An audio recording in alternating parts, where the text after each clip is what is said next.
Hi friends, in this video discuss about the xenon fluorine compounds. This xenon fluorine compound very important in point of view chemistry P block elements. Okay, xenon in react only oxygen.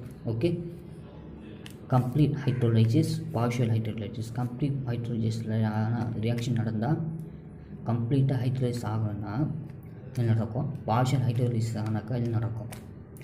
அதாவது serine XeF4 XeF6 only XeF4 XeF6 மட்டும்தான் compound உருவாகும். அது ஹைட்ரோலிஸ் ஆனால் என்ன ஆகும்? இப்போ complete hydrolysis ஆனாக்கா XeF4 + H2O XeO3 + HF + O2. Next hexafluoride H2O ரியாக்டாங்கன்னா XeO3 + HF.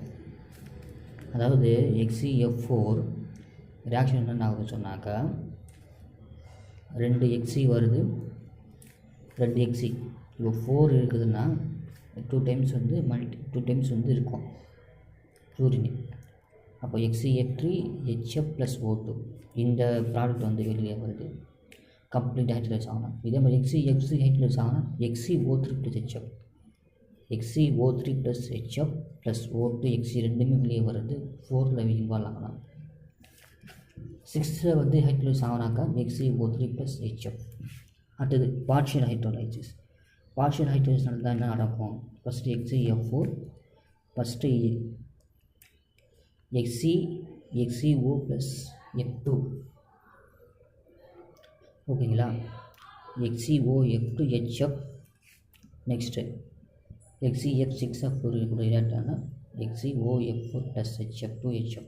அதே மாதிரி தான் இங்கே XeF2 + HF வருது, இங்கே XeF4 + HF. ரெண்டுமே ஒரே மாதிரி தான் பண்ணுது. இங்கே 2 இருக்குது, இங்கே 4 இருக்குது. 6 இருந்தால் 4, 2 4 இருந்தால் 2 டமருங்க குறையுது. XeF4 + 2HF. ஓகே, அதே மாதிரி இன்னொரு பாட்டு வெளியே XeF2 + 4HF. அது 2H2O ஹைட்ரஜன், அதாவது வாட்டர் கண்டென்ட் அதிகமாக XeF2 ஒரே இதே ஆகுது. இந்த XeF6 XeF4 XeO2 + 2HF, XeF6 அந்த XeX4 2HF. அது மட்டும் இல்லாமல் XeF2 O2F 4HF H2 ஒரு அதிகமாக ட்ரேஸ் பண்ணால் இது ஆகுது. ஸோ ரொம்ப முக்கியம் இது பார்த்துக்கிங்க. அடிக்கடி எனக்கு கேட்குறாங்க, அதனால தான் நான் போட்டேன் வீடியோ. நல்லா மக்கப் பண்ணி செய்யுங்க நல்லது. ஏன்னா அந்த ரியாக்ஷன் வந்து டிவிஷன் கேட்குற வாய்ப்பு இல்லை, டைரெக்டாக தான் வைப்பாங்க. Thank you friends.